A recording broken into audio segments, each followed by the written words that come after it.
এই জন্য মিডিয়ার পাওয়ার আছে।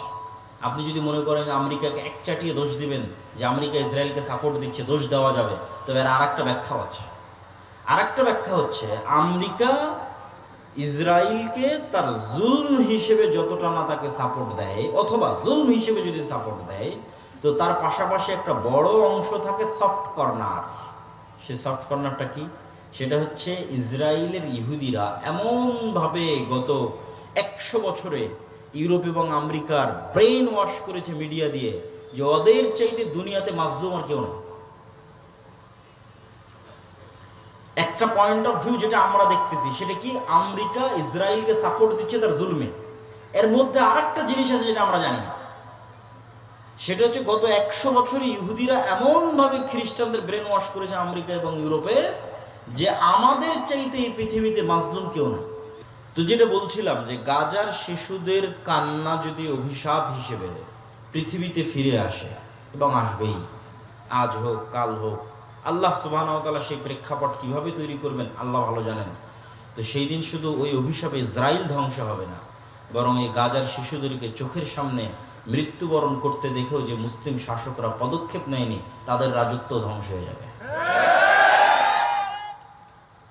সম্মানিত উপস্থিতি, মুসলমানদের প্রতি আমাদের যে হক, দায়িত্বের জায়গা, এই দায়িত্ব যদি আমরা পালন না করি, তাহলে সেটার জবাবদিহিতা আমাদের করতে হবে। এটা হলো 1 নাম্বার শিক্ষা, যে আমাদেরকে আমাদের দায়িত্বের জায়গা থেকে সাধ্য অনুযায়ী সর্বোচ্চ পর্যায়ে তাদের জন্য চেষ্টা করা, তাদের পাশে দাঁড়ানো, তাদেরকে বাঁচানোর চেষ্টা করা, এটা আমাদের দায়িত্ব। আপনি যত বেশি আপনার অপর মুসলিম ভাইকে বাঁচাতে সক্ষম হবেন, তত বেশি নিজে বাঁচবেন। আপনাকে আরো সিম্পল, সহজ করে বলি, ইসরায়েল তো বহু দূর হয়ে গেল, আমাদের পাশের দেশ ভারত। ভারতে গত কিছুদিন পূর্বে একটা আইন বাস্তবায়ন করেছে, ওয়াকফ অ্যামেন্ডমেন্ট বিল, ওয়াকফ সংশোধনী বিল। তো আমরা মসজিদ মাদ্রাসার নামে জমি ওয়াকফ করি, তো এই ওয়াকফ আইন বহুদিন থেকে চলে আসতেছে। তো ভারতে মুসলমানদের ওয়াকফ সম্পত্তি অনেক, কয়েক লক্ষ বিঘা সম্পত্তির মালিক মুসলমানেরা ওয়াকফ হিসেবে। তো এইগুলোর উপর মসজিদ প্রতিষ্ঠিত, মাদ্রাসা প্রতিষ্ঠিত। তো মুসলমানদের এই সম্পত্তিগুলো কিভাবে দখল করে নেওয়া যায়, ঠিক যেভাবে ব্রিটিশরা চিরস্থায়ী বন্দোবস্ত বা বাজেয়াপ্ত, যে লাখেরাজ সম্পত্তি বাজেয়াপ্তকরণ যে আইন বাস্তবায়ন করেছিল ব্রিটিশরা এদেশে আসার পর, লাখেরাজ মানে যে সম্পত্তির খাজনা লাগতো না, কর লাগতো না।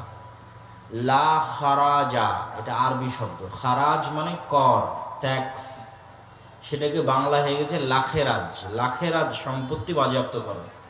তো ওয়াকফকৃত সম্পত্তির কোনো ট্যাক্স, কর দিতে হতো না মুঘল শাসন আমলে।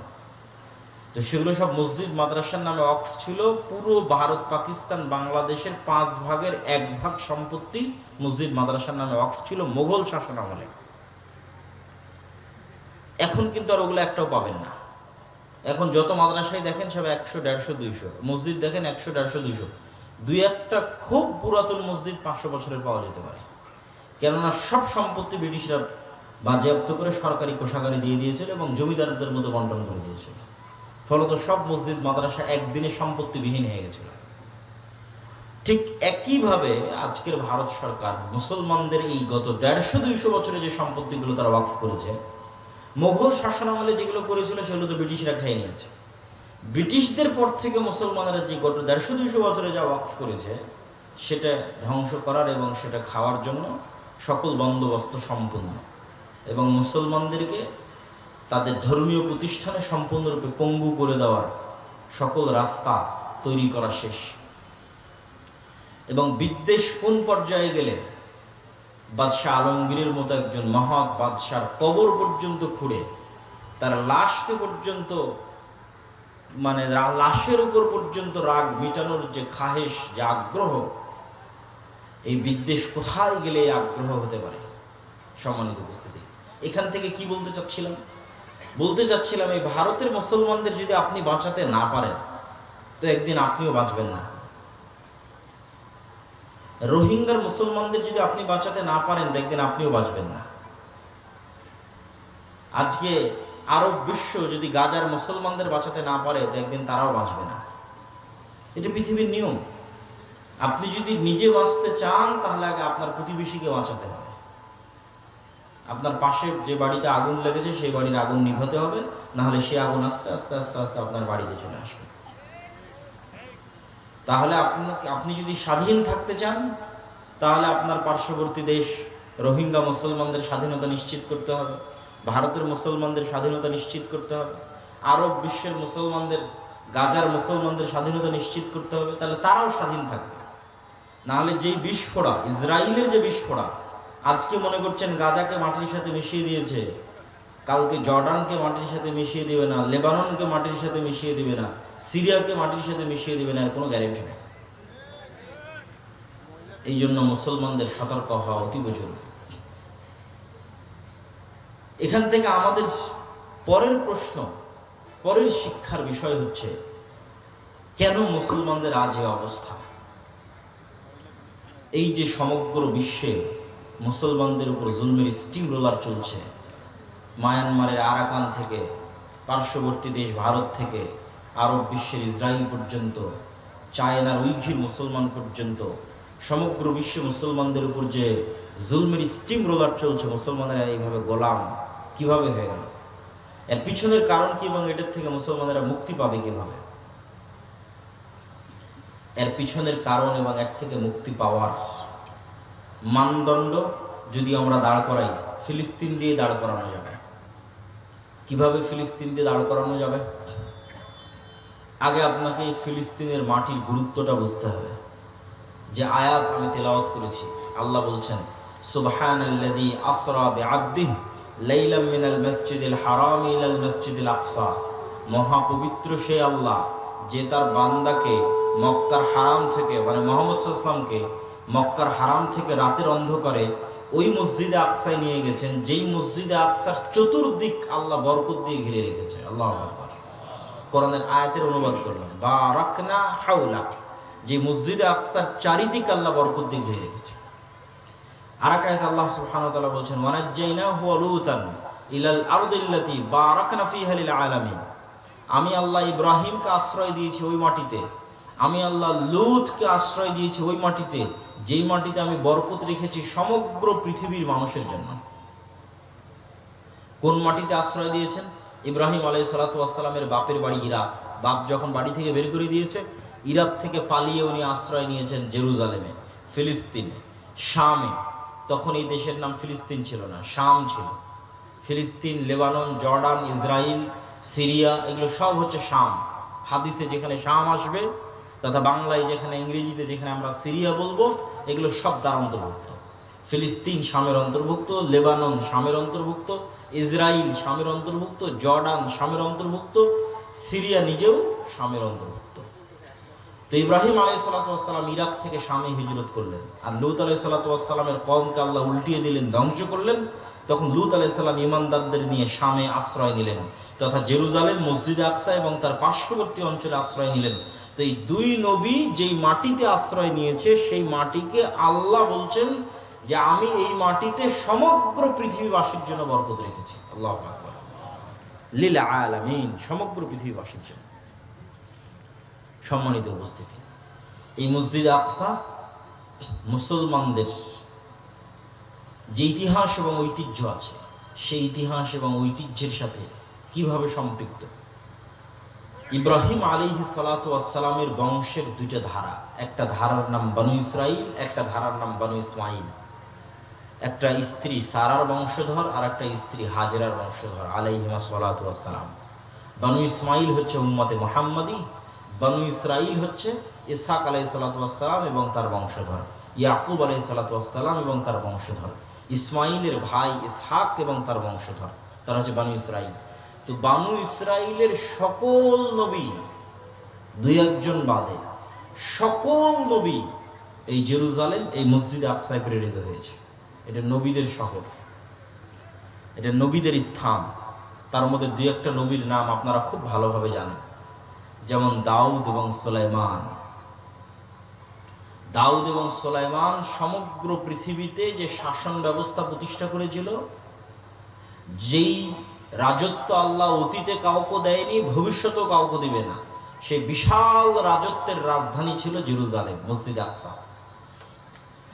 এই মসজিদে আকসা সেই মসজিদে আকসা যে মসজিদে আকসার কথা আল্লাহ কোরআনে বলছেন এভাবে, ওয়াইদ ক্বালাত ইমরাতু ইমরান রব্বি ইন্নী নাযারতু লাকা মা ফি বাতনি মুহাররারা। যখন ইমরানের স্ত্রী বলল, আল্লাহ আমার পেটে যে সন্তান আছে তোমার রাস্তায় ওয়াকফ করে দিলাম, তোমার রাস্তায় মানে মসজিদে আকসার জন্য ওয়াকফ করে দিলাম। ফালাম্মা ওয়াদাআতহা ক্বালাত রব্বি ইন্নী ওয়াদাতুহা উনসা। যখন সন্তান প্রসব হলো বলছে, আল্লাহ আমি তো মেয়ে সন্তান প্রসব করেছি। আল্লাহু আ'লামু বিমা ওয়াজাআত, আর আল্লাহ আগে থেকেই জানেন যে সন্তান মেয়ে। ওয়ালাইসা যাকারু কাল উনসা, সকল পুরুষ মেয়ের মতো নয়, সকল মেয়ে পুরুষের মতো নয়। আর আমরা তার নাম রেখে দিলাম মারিয়াম। কুল্লামা দাখালা আলাইহা জাকারিয়াল মিহরাব ওয়াজাদা ইনদাহা রিজকা। যখনই জাকারিয়া, খালু জাকারিয়া মারিয়ামের মেহরাবে প্রবেশ করে তখনই দেখে অসময়ের ফল। ক্বালা ইয়া মারিয়াম আন্না লাকি হাযা, মারিয়াম অসময়ের ফল কোথায় থেকে আসলো? ক্বালাত হিয়া মিন ইনদিল্লাহ, মারিয়াম বলল আল্লাহর পক্ষ থেকে অসময়ের ফল আসে। ইন্নাল্লাহা ইয়ারযুকু মান ইয়াশা বিগাইরি হিসাব, আল্লাহ যাকে ইচ্ছা তাকে বেহিসাব রিজিক দান করতে পারেন। হুনালিকা দাআ জাকারিয়া রাব্বাহ। জাকারিয়া যখন দেখলো আল্লাহ ইমরানকে এত সৎ একজন পরহেজগার আল্লাহওয়ালা কন্যা সন্তান দান করেছে, যার কাছে আল্লাহ আসমান থেকে খাবার পাঠায়, তা আমি তো জাকারিয়া বৃদ্ধ হয়ে গেলাম, আমার তো এরকম একটা সন্তান হলো না। হুনালিকা দাআ জাকারিয়া রাব্বাহ।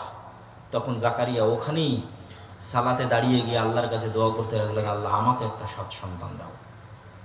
বৃদ্ধ হয়ে গেছি, আমার স্ত্রী বন্ধায়, চুল দাড়ি পেকে গেছে, কিন্তু সন্তান চাই মারিয়ামের মতো। তো এই মারিয়াম যে মসজিদের খেদমত করছে সেই মসজিদের নাম কি? মসজিদে আকসা। এই যে পুরো ঘটনা বলতেছে আল্লাহ নিজে কোরআনে বলতেছে, সূরা মারিয়ামের নামে আলাদা সূরা আছে, এগুলো সব মসজিদে আকসায় ঘটতেছে। তারপরে মারিয়াম আলাইহিস সালাতু ওয়াস সালামের পেটেও যখন সন্তান আসলো, তিনি যখন নির্জন এলাকায় চলে গেলেন এবং সন্তান কোলে করে নিয়ে যখন গ্রামে ফিরে আসলেন সন্তান প্রসবের পর, তখন গ্রামের মানুষ বলতে লাগলো, মা কানা আবুকা ইমরাআ সাউইন ওয়া মা কানাত উম্মুকা বাগিয়া। তোমার বাপ তো খারাপ মানুষ ছিল না, তোমার মা তো ব্যভিচারী ছিল না, তাহলে তুমি এই সন্তান কোথায় থেকে নিয়ে এসেছো? ফাআশারাত ইলাইহি, মারিয়াম কোলের দিকে ইশারা করে বলল, আল্লাহ বলে দিয়েছে তুমি মুখ খুলবা না, বরং হাত দিয়ে বাচ্চার দিকে ইশারা করবা। তো কোলের বাচ্চার দিকে মারিয়াম আলাইহিস সালাতু ওয়াস সালাম ইশারা করলেন। তখন তারা বলছে, কাইফা নাতাকাল্লামু মান কানা ফিল মাহদি সাবিয়্যা, এই বাচ্চার সাথে কিভাবে কথা বলবো যে এখন মায়ের কোলে দুধ পান করে?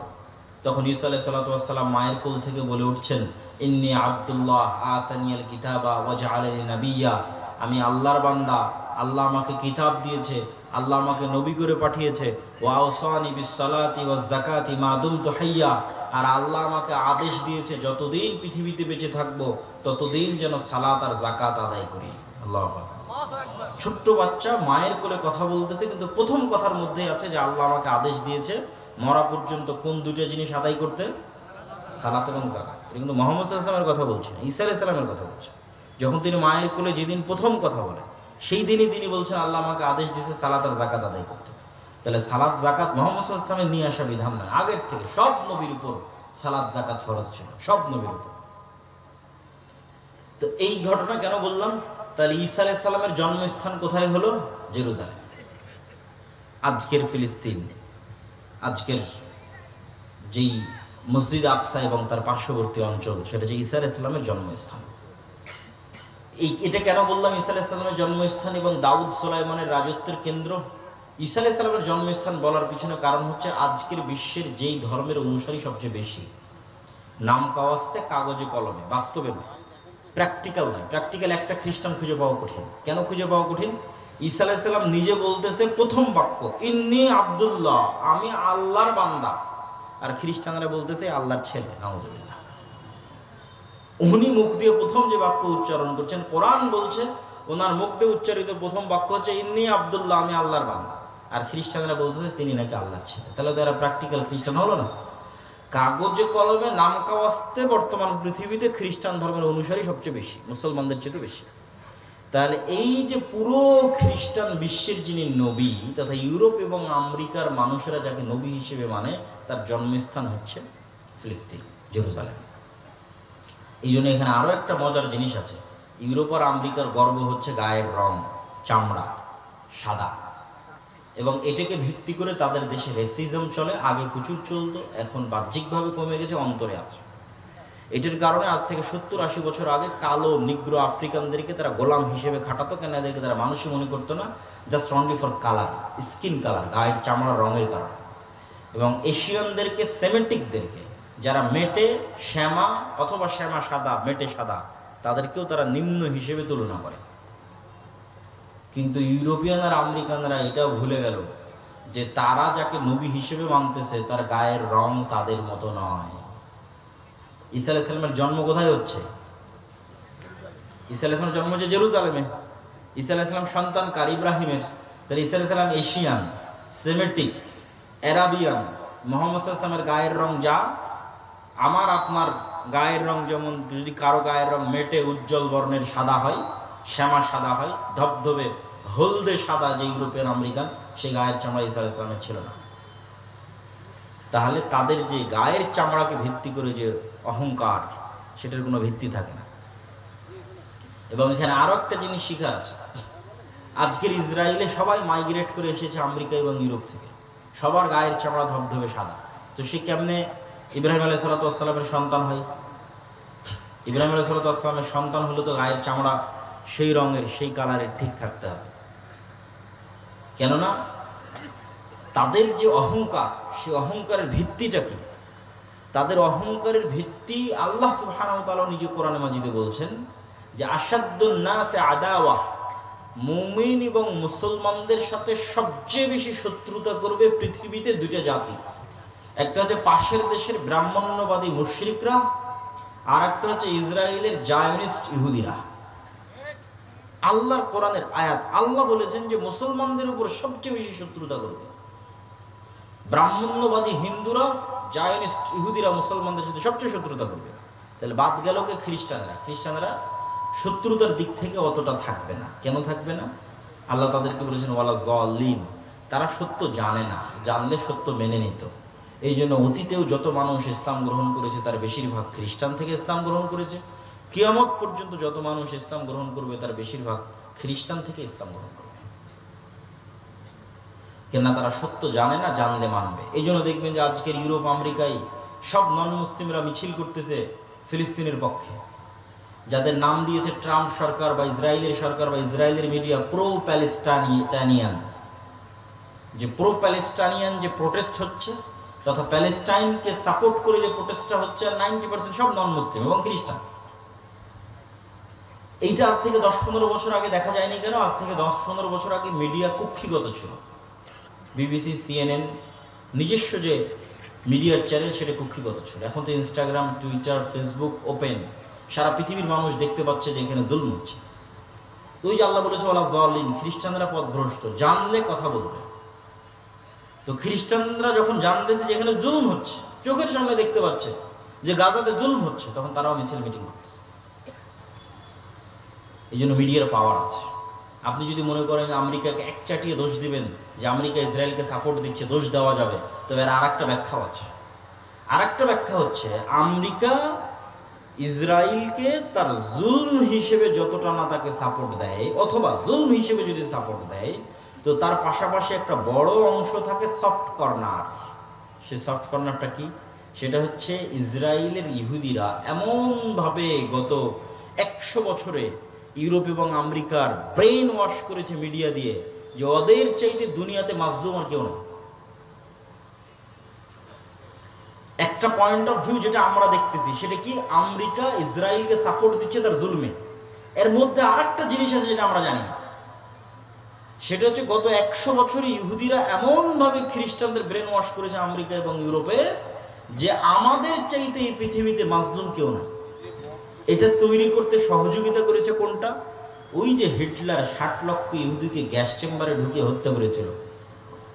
60 লক্ষ ইহুদিকে গ্যাস চেম্বারে ঢুকিয়ে হত্যা করার পর ওটাকে বলে হলোকাস্ট। এই এক হলোকাস্টকে বিক্রি করে দেখো আমাদের উপর কি জুলুম হয়েছে। 60 লক্ষ ইহুদিকে গ্যাস চেম্বারে ঢুকে হত্যা করা হয়েছে। পৃথিবীতে কোথাও আমাদের দাঁড়ানোর জায়গা নেই। যেখানেই যাই সেখানে মানুষ আমাদের সাথে খারাপ ব্যবহার করে, আমাদেরকে মারে ধরে, অথবা আমাদের জন্য একটা দেশ দাও, একটা জায়গা করে দাও যেখানে গিয়ে আমরা থাকবো। তাহলে তার জুলমের সাপোর্ট হিসেবে যতটা, তার কিন্তু আর একটা বড় অংশ আছে, এটা দেখানো যে আমরা মাজলুম। ঠিক এই কাজটাই কিন্তু এখন মুসলমানেরা একটু হলেও সাকসেস হচ্ছে, যে গাজার মানুষেরা মাজলুম, এখানে ইসরায়েল হচ্ছে জালেম এবং গাজার মানুষেরা মাজলুম।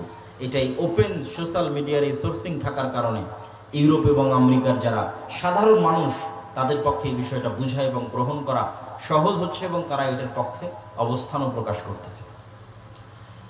তো তাদের লজিকটা বলতে চাচ্ছিলাম যে ইসরায়েল বা ইহুদি বা ব্রাহ্মণ্যবাদী যে দুইটা জাতির কথা আল্লাহ বলল, যারা মুসলমানদের সাথে সবচেয়ে বেশি শত্রুতা করবে, লজিকটা কি? লজিকটা হচ্ছে সুপারিয়রিটি থিওরি। ইহুদিরা বিশ্বাস করে যে তারা চোজেন বাই দ্য গড, তথা আল্লাহর পক্ষ থেকে পৃথিবীতে বাছাইকৃত একমাত্র আল্লাহর সন্তান হচ্ছে ইহুদিরা, বলেন নাউজুবিল্লাহ। এই জন্য কেউ ধর্ম চেঞ্জ করে ইহুদি হতে পারবে না, জন্মগত ইহুদি হতে হবে। এই কারণে তারাবাদে, যেহেতু তারা চোজেন বাই আল্লাহর সন্তান, তাদের বিশ্বাস অনুযায়ী এই জন্য তারাবাদে আর বাকি পৃথিবীর সবাই হচ্ছে গরু, ছাগল, মহিষ, ভেড়া, বকরি অথবা পশু প্রাণী নয়, এদের জবাই করলেই কি, আর এদের স্ত্রী সন্তানদের ধর্ষণ করলেই কি। যেমন গাজার 50,000 মানুষকে হত্যা করে ওদের কোনো ফিলিংস কাজ করেনি, ওরকম 50,000 সুযোগ পেলে 50,000 খ্রিস্টানকে হত্যা করবে, কোনো ফিলিংস কাজ করবে না। কেননা তার ব্রেনে আছে সুপারিয়রিটি থিওরি, সে তার রব কর্তৃক বা আল্লাহ কর্তৃক বাছাইকৃত পৃথিবীর একমাত্র সন্তান, বাকি সব গোলাম। একই সুপারিয়রিটি থিওরি আমাদের পাশের দেশের ব্রাহ্মণ্যবাদীরা বিশ্বাস করে। এরা বিশ্বাস করে কি, যে আমরা তাদের বিশ্বাস অনুযায়ী আমরা ভগবানের মাথা থেকে তৈরি হয়েছি। এই জন্য কেউ নতুন করে ধর্ম চেঞ্জ করে ব্রাহ্মণ হতে পারবে না। ব্রাহ্মণ জন্মগত হতে হবে, লিগ্যাসি বংশগত হতে হবে। তো ব্রাহ্মণরা কোত্থেকে তৈরি হয়েছে? ভগবানের মাথা থেকে তৈরি হয়েছে। আর বাকি ক্ষুদ্র, তারপরে হচ্ছে কি বলে বৈশ্য, ক্ষত্রিয়, যত ওদের যে জাত পাতের যে ভেদ আছে, নিম্ন শ্রেণীর হিন্দু যারা আছে, বলি দেওয়া লাগলে ওদের ছেলে মেয়েকে বলি দাও, যা করা লাগবে সব ওদের, কাজ করবে ওরা, খাটবে ওরা, ব্রাহ্মণরা বসে থেকে খাবে, বাকি সব গোলাম। এটাই কিন্তু হিন্দু কালচার। এবং এই কারণেই কিন্তু বাংলাদেশের মুসলমানেরা এত বেশি মুসলমান হয়েছে। কেন? বাংলাদেশের মুসলমানেরা বেশিরভাগ নিম্ন বর্ণের হিন্দু ছিল। যখন বিদেশ থেকে মুসলমানেরা এই দেশে প্রবেশ করেছে, তখন এই দেশের হিন্দুরা দেখেছে এর চাইতে সাম্যতার ধর্ম, এর চাইতে সমতার ধর্ম, এর চাইতে মানবতার ধর্ম, যেখানে রাজা কি, বাদশাহ কি, আমির কি, প্রজা কি, এক সিস্টেমে, এক কাতারে, এক মসজিদে, কেউ বলতে পারবে না যে মসজিদে ওই জায়গাটা আমার, কেউ আগে জায়গার না যাক, এই জায়গাটা আমার, এখানে যেন কেউ না বসে, কোনো ক্ষমতা নেই। রাজা বাদশাহ কারো ক্ষমতা নেই। মসজিদে যে যেভাবে প্রবেশ করেছে, সে যেভাবে জায়গা পেয়েছে, সে সেখানে বসবে, সে সেখানে সালাত আদায় করবে, পায়ের সাথে পা মিলাবে। এই যে ইসলামের মধ্যে কালারকে কেন্দ্র করে, জন্মগতকে কেন্দ্র করে, কোনো কিছুকে কেন্দ্র করে যে কোনো ভেদাভেদ নাই, যে রাসূল সাল্লাল্লাহু আলাইহি সাল্লাম হাদিসে বলেছে, লা ফাজলা লিআরাবিয়্যিন আলা আজামিয়্যিন ওয়ালা লিআজামিয়্যিন আলা আরাবিয়্যিন, যে কোনো আরবের ন্যূনতম প্রাধান্য নাই কোনো অনারবের উপর, কোনো অনারবের ন্যূনতম প্রাধান্য নাই কোনো আরবের উপর, কোনো কালো রঙের মানুষের ন্যূনতম প্রাধান্য নাই সাদা রঙের মানুষের উপর, কোনো সাদা রঙের মানুষের ন্যূনতম প্রাধান্য নাই কোনো কালো বর্ণের মানুষের উপর। এই যে বিশ্বের সবচেয়ে শ্রেষ্ঠ মানুষকে শুধুমাত্র আদম সন্তান হিসেবে ট্রিট করা। যদি জো বাইডেন, তো জো বাইডেনও আদম আলাইহিসসালামের সন্তান। ডক্টর ইউনুস, তো ডক্টর ইউনুস আদম আলাইহিসসালামের সন্তান। বাই বর্ন, জন্মগতভাবে রক্তের দিক থেকে এরা সমান। গায়ের রঙের কারণে, কোন বংশে জন্মগ্রহণ করেছে, কোন এলাকায়, কোন দেশে জন্মগ্রহণ করেছে, এর কারণে মান সম্মানের কোনো কমতি হবে না।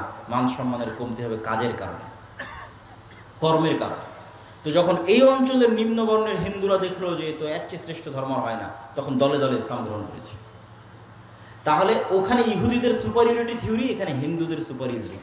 ব্রাহ্মণ্যবাদী হিন্দু আর জায়নিস্ট ইহুদি, এরা হচ্ছে সুপারিয়রিটি থিওরিতে বিশ্বাস করে। এরা বাদে, যেমন ব্রাহ্মণ্যবাদী হিন্দুরা মুখে বলুক আর না বলুক, তারা কি মনে করে? তারা মুসলমানদের মনে করে লেচ্ছ, জবন, অস্পৃশ্য। অস্পৃশ্য মানে যাকে টাচ করাও যায় না, এতটা অপবিত্র, শেখ মুজিবুর রহমান তার আত্মজীবনীতে লিখেছে, সে তার এক হিন্দু বন্ধুর বাড়িতে বেড়াতে গেছিল, এই কারণে ওর মা ওর খালারা মিলে ওই বাড়ি 7 বার করে ধুয়েছে, কেননা মুসলমান প্রবেশ করেছে ওই বাড়িতে, অস্পৃশ্য, যাকে স্পর্শ পর্যন্ত করা যায় না। এই সুপারিটি থিওরির কারণে আজকে তাদের এত অহংকার। এই জন্য মুসলমানদেরকে তারা পশু প্রাণী মনে করে না। আজকে গাজায় যা দেখছেন, এরকম অবস্থা যে বাংলাদেশে হবে না তার কোনো গ্যারেন্টি নেই। বাংলাদেশের ভাগ্য ভালো যে 24 জুলাইয়ের যে আন্দোলন, সেটার কারণে হয়তো বাংলাদেশের ওই ভাগ্য বরণ করা, গাজার ভাগ্য বরণ করা হয়তো আর 10, 15, 20 বছর, 50 বছর হয়তো পিছিয়ে গেছে। তবে মুসলমানদের জন্য সুযোগ আছে, বাংলাদেশের মুসলমানদের জন্য সুযোগ আছে যে তারা যদি তাদের ঈমান, আমল, আকীদায় অটল এবং অটুট থাকে, তাহলে এটার থেকে বাঁচতে পারবে। আমি সে আলোচনাটাই করছিলাম, আবারও আলোচনার মূলে ফিরে যাই যে আমরা মুসলমানদের এই যে অধঃপতন, এটার এই শিকার হয়েছে, এটার কারণ কি? আমি বলছিলাম যে এটার মানদণ্ড ফিলিস্তিন দিয়ে দাঁড় করানো যাবে। কিভাবে ফিলিস্তিন দিয়ে দাঁড় করানো যাবে? এই ফিলিস্তিন যখন ওমর রাদিয়াল্লাহু তাআলা বিজয় করে, এই ফিলিস্তিন যখন সালাহুদ্দিন আইয়ুবী বিজয় করে, তখন আপনি এবার ইতিহাস পড়েন কি ছিল ওমর রাদিয়াল্লাহু তাআলার কাছে। আল্লাহর কসম করে বলতে পারি, আমি আল্লাহর কসম করে বলতে পারি, আজকে একটা মুসলিম দেশের যা ক্ষমতা আছে তার 60% ক্ষমতা ওমর রাদিয়াল্লাহু তাআলার ছিল না। আজকে সৌদি আরব, তুরস্ক, মালয়েশিয়া, পাকিস্তান, বাংলাদেশ, মিশর, এদের যে দুনিয়াবী যে ক্ষমতা আছে তার 60% ক্ষমতা ওমর রাদিয়াল্লাহু তাআলার ছিল না।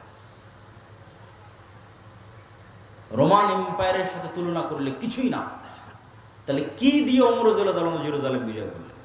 12,000 মুজাহিদ জেরুজালেম ঘেরাও করে আছে 1 মাস থেকে, তার মধ্যে 4,000 সাহাবী।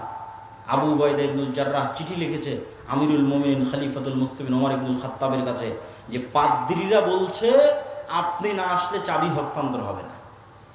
ওমর রাদিয়াল্লাহু তাআলা মদিনা থেকে রওনা দিলেন জেরুজালেমের উদ্দেশ্যে, 1200 কিলোমিটারের পথ। যখন জেরুজালেমে প্রবেশ করতেছেন, তখন তিনি উটের রশি ধরে টানতেছেন আর তার গোলাম উটের পিঠে বসে আছে। আবু উবাইদা ইবনুল জাররাহ হন্তদন্ত হয়ে ছুটে এসে বলছে, ইন্নার রোমান লা ইয়ানজুরু ইলাইনা নাজরাতা কিল্লা, আমিরুল মুমিনিন করেছেন কি? আপনার জামা কাপড়ের অবস্থা আর এইভাবে উটের রশি ধরে টানা, এগুলো দেখলে তো পাদ্রীরা হাসাহাসি করে। কেন ওরা তখন রোমান এম্পায়ারের সবচেয়ে বড় তীর্থস্থান হচ্ছে জেরুজালেম। কত বড় বিজয় এটা! এখন কল্পনা করেন যে এখন যান আপনি বিজয় করেন জেরুজালেম। তো এখন বাংলাদেশের ওই চিরির বন্দরের, রানীর বন্দরের একটা কৃষক বাংলাদেশ থেকে উঠে গিয়ে জেরুজালেম বিজয় করে নিল। এটা যেমন ওমর রাদিয়াল্লাহু তাআলা ওই যুগে জেরুজালেম বিজয় করা, তেমন আমি মনে হয় বুঝাতে পারেন। আবারও বলি, আজকে বাংলাদেশের চিরির বন্দরের, রানীর বন্দরের একটা কৃষক এখান থেকে উঠে গিয়ে আমেরিকা আছে, ইসরায়েল আছে, ইংল্যান্ড আছে, চায়না আছে, রাশিয়া আছে, বিশ্বের এত সুপার পাওয়ার থাকতো, জেরুজালেম বিজয় করে নিয়েছে। এইটা যেমন ঠিক ওই যুগে রোমান এম্পায়ার এবং ওই যুগের পারস্য এম্পায়ার, পার্সিয়ান এম্পায়ার এর উপস্থিতিতে আরবে তৈরি হওয়া এক মরুভূমি থেকে উঠে আসা এক রাখাল, যাকে কেউ চিনত না, ওমর ইবনুল খাত্তাব খালি হাতে জীর্ণ শীর্ণ অবস্থায় জেরুজালেম বিজয় করে নিয়েছে। তো যে ওমর রাদিয়াল্লাহু তাআলার কাছে কিছু ছিল না। তা আবু উবাইদা ইবনুল জাররাহ বলছে যে আপনাকে দেখলে তো এরা আমাদেরকে ছোট মনে করবে, আপনি যেভাবে আসছেন। ওমর রাদিয়াল্লাহু তাআলা বলছে, আমরা জাহিলি যুগে কেউ আমাদের চিনত না। এই বাংলাদেশের একটা কৃষককে যেমন কেউ চিনে না, মাঠে কাজ করা কৃষককে, তো মরুভূমির রাখালকে কে চিনবে? কেউ চিনত না। ওমর রাদিয়াল্লাহু তাআলাকে কেউ চিনত না, জাহিলি যুগে আমাদের কেউ চিনত না। আজকে আমার হাতে জেরুজালেম বিজয় হচ্ছে। তো আমার হাতে জেরুজালেম বিজয় হচ্ছে, আ'আজ্জানাল্লাহু বিল ইসলাম। এই সম্মানটা আমরা অর্জন করেছি, এই ক্ষমতাটা আমরা অর্জন করেছি তাকওয়া, পরহেজগারিতা, আল্লাহ ভীরুতা দিয়ে। এই জন্য দেখবেন যে জেরুজালেমে হামলা হচ্ছে, গাজায় হামলা হচ্ছে, বিশাল নিন্দা, বয়কট সবকিছু চলতেছে, মিছিল, মিটিং সবই হচ্ছে, কিন্তু দেখবেন তাকওয়া, পরহেজগারিতার বেলায়, নামাজের বেলায় নাই।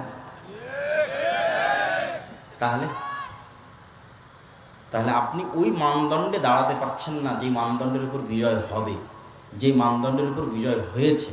ক্ষমতা দিয়ে, মিছিল দিয়ে, দাপট দিয়ে, অস্ত্র দিয়ে বিজয় হয়নি। খালিদ বিন ওয়ালিদের যুদ্ধ দেখেন, ইয়ারমুকের যুদ্ধ দেখেন, মুতার যুদ্ধ দেখেন, কোথায় কয়েক লক্ষ সেনাবাহিনী, কোথায় কয়েক হাজার। সুলতান সালাহুদ্দিন আইয়ুবীর হিত্তিনের যুদ্ধ দেখেন, কোথায় কয়েক লক্ষ প্রশিক্ষিত নাইট যোদ্ধা, আর কোথায় মরুভূমির এক প্রান্ত থেকে আর এক প্রান্ত ঘুরে বেড়ানো এক অসহায় মরুবিদুইন, মাত্র কয়েক হাজার সৈন্যবাহিনী সুলতান সালাহুদ্দিন আইয়ুবীর হাতে। তুরস্কের ইস্তাম্বুল বিজয় করেন সুলতান মোহাম্মদ আল ফাতেহ। বাইজেন্টাইন সাম্রাজ্যের যে কেন্দ্র রাজধানী তুরস্কের ইস্তাম্বুল, কিভাবে উনি বিজয় করেছেন? ওনার কি বা ক্ষমতা ছিল? কোনো ক্ষমতা ছিল না। সবগুলো বিজয় হয়েছে তাকওয়া, পরহেজগারিতার, আল্লাহর উপর ভরসা। অতএব সেই দৃষ্টিকোণ থেকে দেখলে আজকের সব মুসলিম দেশের উপর জিহাদ ফরজ। মানে এই অজুহাতে কেউ জিহাদ থেকে পিছিয়ে সরে আসবে যে না আমাদের এখানে তো সক্ষমতা নাই, তো আসলে ওমর ইবনুল খাত্তাবেরও সক্ষমতা ছিল না, সুলতান সালাহুদ্দিন আইয়ুবীরও সক্ষমতা ছিল না, সুলতান মোহাম্মদ আল ফাতেহেরও সক্ষমতা ছিল না। ছিল কি? সৎ নিয়াত, তাকওয়া, পরহেজগারিতা, আল্লাহর উপর ভরসা। তোমাদের সক্ষমতা আছে, কিন্তু তোমাদের তাকওয়া পরহেজগারিতা নাই, আল্লাহর উপর ভরসা নাই। সম্মানিত উপস্থিতি, তাহলে কেন আজ মুসলমানদের এই অবস্থা? তার একটা উদাহরণ তো পেয়ে গেলেন, যে ক্ষমতা দিয়ে মুসলমানেরা কোনোদিন বিজয় হয়নি। ক্ষমতা দিয়ে যদি বিজয় হতো তাহলে বাংলাদেশের ছাত্ররাও এই সরকারকে সরাতে পারত না। কেননা একদিকে ছিল ওপেন রাইফেল আর একদিকে খালি হাত, এটি সম্পূর্ণ অসামঞ্জস্য। কিন্তু ওই যে যখন মানুষ শক্ত সিদ্ধান্ত নেয়, আল্লাহর উপর ভরসা করে, তখন আল্লাহ সুবহানাহু ওয়া তাআলা রাস্তা সহজ করে দেয়। ওই জন্য আল্লামা ইকবালের একটা কবিতা আছে कि काफिर है तो शमशीर पे करता है भरोसा। কাফেরেরা তরবারির উপর ভরসা করে, আর মুমিন হয় তো বেতেক ভি লড়তা है সিপাহী।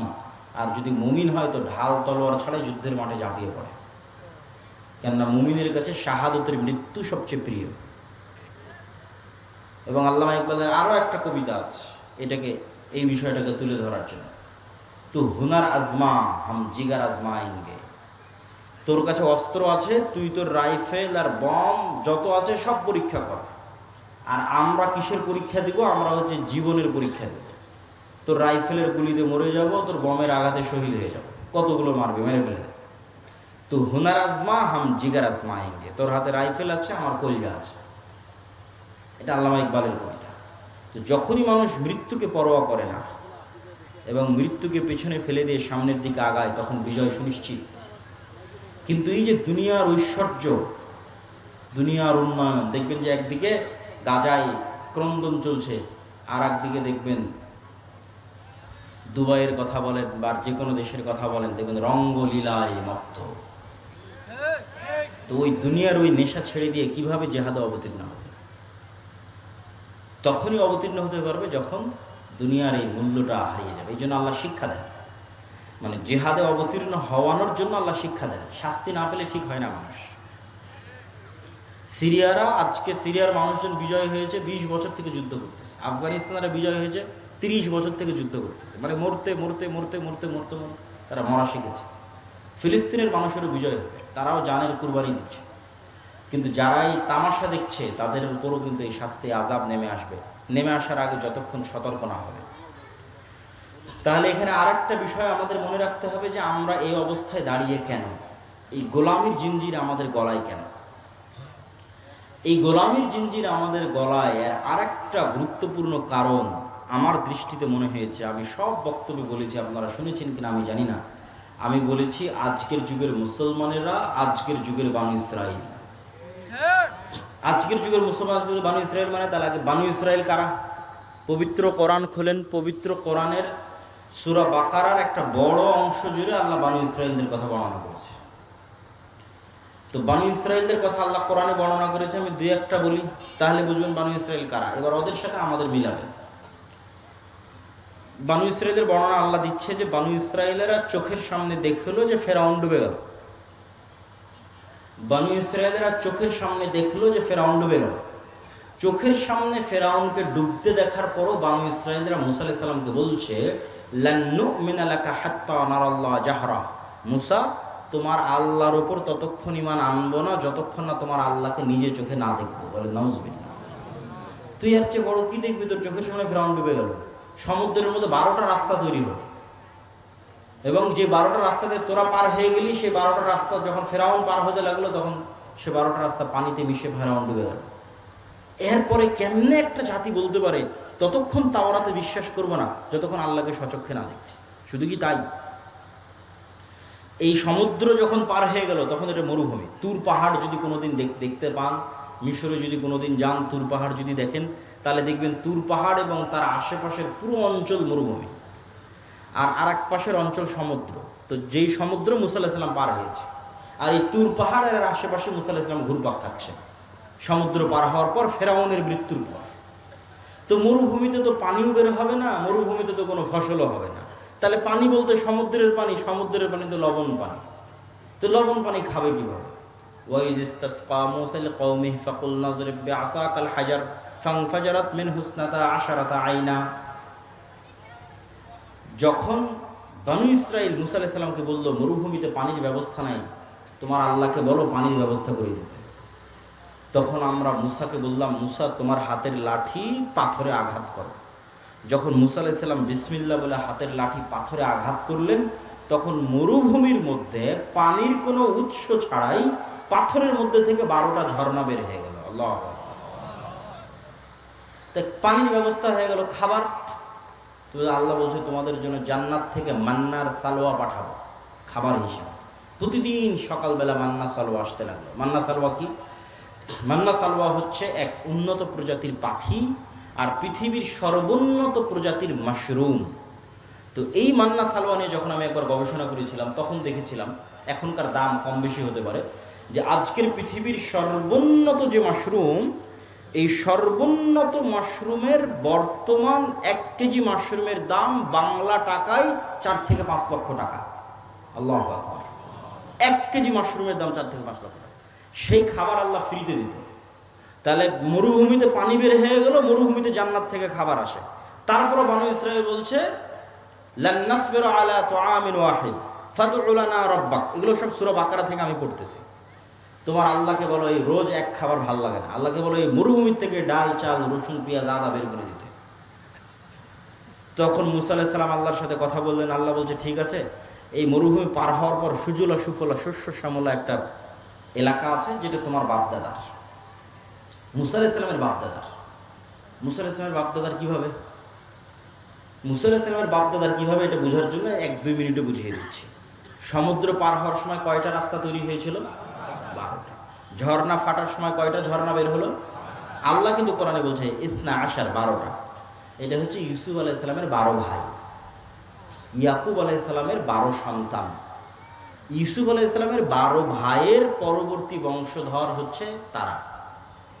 ইউসুফ আলাইহিস সালামের 400 বা 300 বছর পর মুসা আলাইহিস সালাম আসছে। ওই বংশে ইব্রাহিম আলাইহিস সালামের বংশে, ইসাক আলাইহিস সালামের বংশে, ইয়াকুব আলাইহিস সালামের বংশে, ইউসুফ আলাইহিস সালাম এবং তার ভাইদের বংশে, তারাই বনু ইসরাইল। তাহলে এরা সবাই হচ্ছে নবীদের সন্তান। কোন নবীর সন্তান? ইব্রাহিমের সন্তান, ইসহাকের সন্তান, ইয়াকুবের সন্তান, ইউসুফ আর তার ভাই। তারা বলতেছে আল্লাহকে মানব না যতক্ষণ না আল্লাহকে চোখে না দেখব। তো তখন আল্লাহ বলছে ঠিক আছে, এখানে খাবার লাগবে। তো ওই যে তোমাদের বাপদাদার ভূমি জেরুজালেম, বাপদাদার ভূমি কিভাবে? ইব্রাহিম আলাইহিস সালাম এখানে, বক্তব্যের শুরুতে বলেছি, ইরাক থেকে পালিয়ে ইব্রাহিম আলাইহিস সালাম এখানে আসছে। লূত আলাইহিস সালাম এখানে, ইব্রাহিম আলাইহিস সালামের ছেলে ইসাক এখানে, ইসাকের ছেলে ইয়াকুব এখানে। ইউসুফ যখন কুয়ায় পড়ে বাজারে বিক্রি হয়ে মিশরে চলে গেল, তখন ইয়াকুব আলাইহিস সালাম 12 ছেলে সব মিশরে গেলেন। তার বাদে তো সব জেরুজালেমে।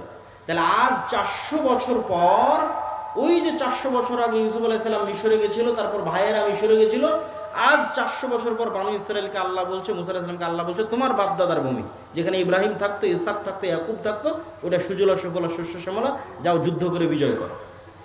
তখন নবীর সন্তানেরা বলতেছে যাদের কাছে জান্নাত থেকে খাবার আসে, যাদের কাছে ঝর্ণা ফেটে পানি বের হয়, যাদের কারণে আল্লাহ ফেরাউনকে ডুবিয়ে দিয়েছে, 12টা রাস্তা তৈরি করে দিয়েছে, তারা বলছে ইযহাব আনতা ওয়া রাব্বুকা ফাকাতিলা, তুমি আর তোমার আল্লাহ গিয়ে যুদ্ধ করো। নাউযুবিল্লাহ।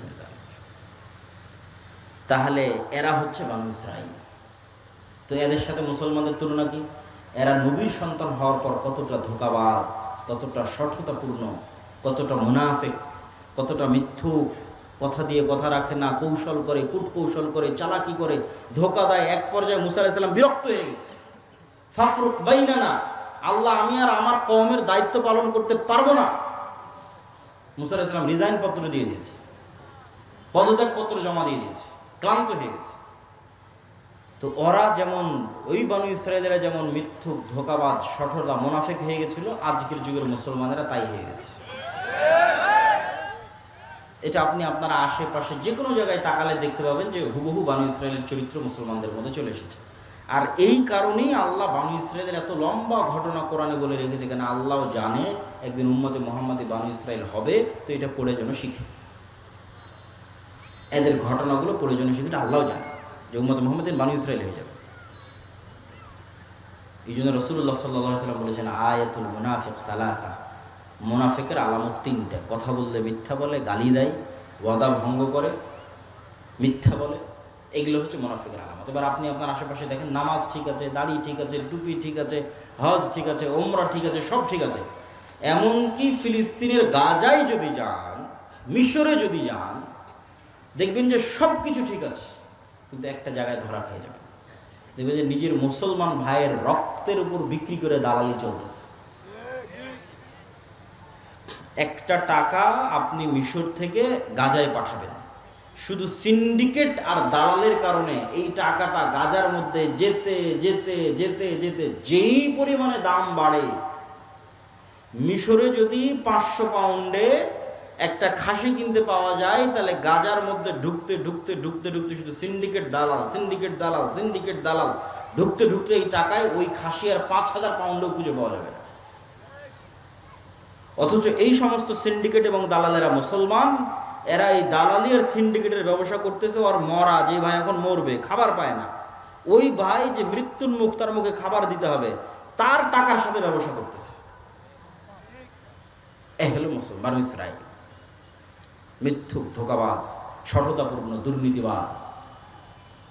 এই জন্য এগুলো জালসা সম্মেলনের গত 16 বছর কত এমপি, মন্ত্রী, মিনিস্টার, চেয়ারম্যান, মেম্বার, এগুলোর অতিথি বিশেষ অতিথি, এসি, ডিসি, ওসিল্যান্ড, এসপি ছিল, যে বলা যায় 80-90% বেশি এগুলো জালসা, মাদ্রাসা, মসজিদ, এগুলোর কমিটির সভাপতি, সেক্রেটারি, আর অন্তত 50% বেশি উমরাকারী হাজি, আর অন্তত 10% আছে তাহাজ্জুদের সালাত আদায়কারী।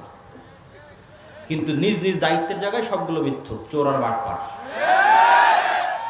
এ হলো বানু ইসরাইল, মানে দেখাচ্ছে একটা, আসলে হচ্ছে একটা।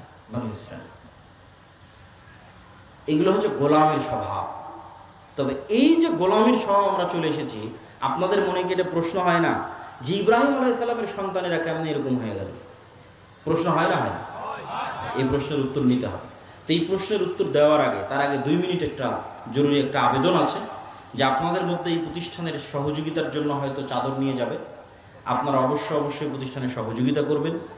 কেননা সহযোগিতার বিষয়ে একটা জিনিস আপনাদের মনে রাখতে হবে, যে আপনি মনে করেছেন না দিব না, ওকে দিব না টাকা, না, আপনি প্রতিষ্ঠানকে বঞ্চিত করলেন না, আপনি নিজে একটা ভালো কাজ থেকে বঞ্চিত হয়ে গেলেন। আপনি চিন্তা করছেন একরকম, বিষয়টা ঘটছে আর একরকম। এখানে আর 2টা উদাহরণ দিই। ফেতরা দিয়েছেন না সবাই? ফেতরা দিয়েছেন মাশাআল্লাহ। হাদিসে রাসূল সাল্লাল্লাহু আলাইহি ওয়াসাল্লাম বলছে কি, ফেতরা হচ্ছে সিয়ামের মধ্যে যদি কোনো ভুল ত্রুটি হয় তার কাফারা। কেউ যদি দিনের বেলা সিয়াম অবস্থায় তার স্ত্রীর কাছে যায়, তা আল্লাহ নবী বলছে কাফারা একটানা 60 দিন রোজা, না হয় 60 দিন মিসকিন খাওয়া, না হয় গোলাম আজাদ করো। তার মানে দুনিয়াতেই ইবাদতের মধ্যে ত্রুটি হলে ধন সম্পদ দিয়ে, টাকা পয়সা দিয়ে, জরিমানা দিয়ে বাঁচা যাচ্ছে। কথা মনে আমি বুঝাতে পারি? দুনিয়াতেই যখন ইবাদতের মধ্যে গুনাহ হয়ে যাচ্ছে, তখন আল্লাহ সিস্টেম তৈরি করে দিয়েছে, দুনিয়াতেই তুমি তোমার ইবাদতের ভুলের কাফারা দিয়ে দিতে পারবা, টাকা দিয়ে, ধন সম্পদ দিয়ে।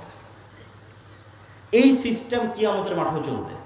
কিন্তু কিয়ামতের মাঠে তখন তো আর টাকা বানানোও যাবে না, আর টাকা থাকবেও না।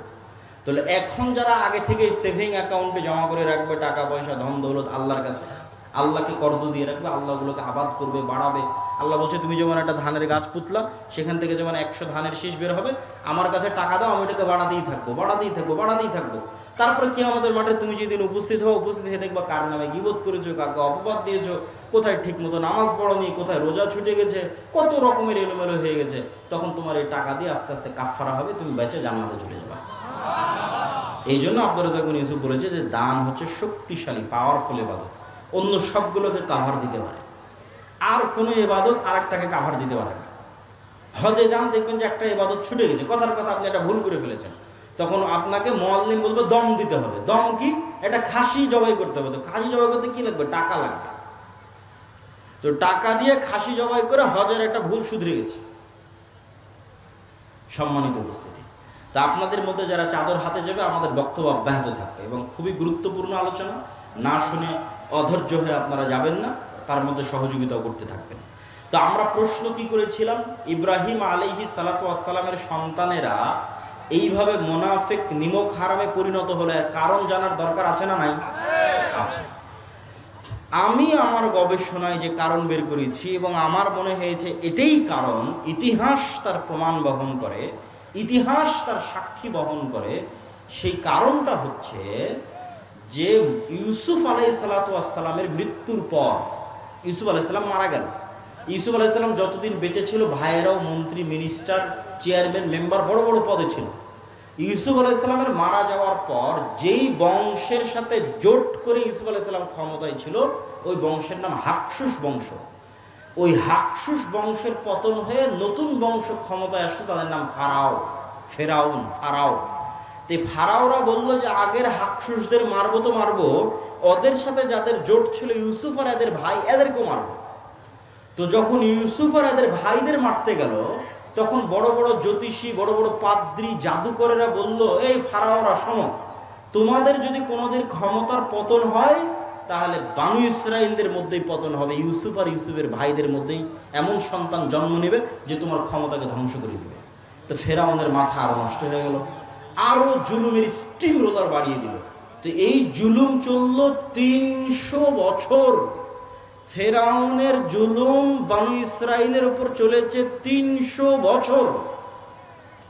300 বছরে বানু ইসরাইলদেরকে গোলাম বানিয়ে রাখা হয়েছে, এবং গোলাম বানানো হয়েছে দুইভাবে।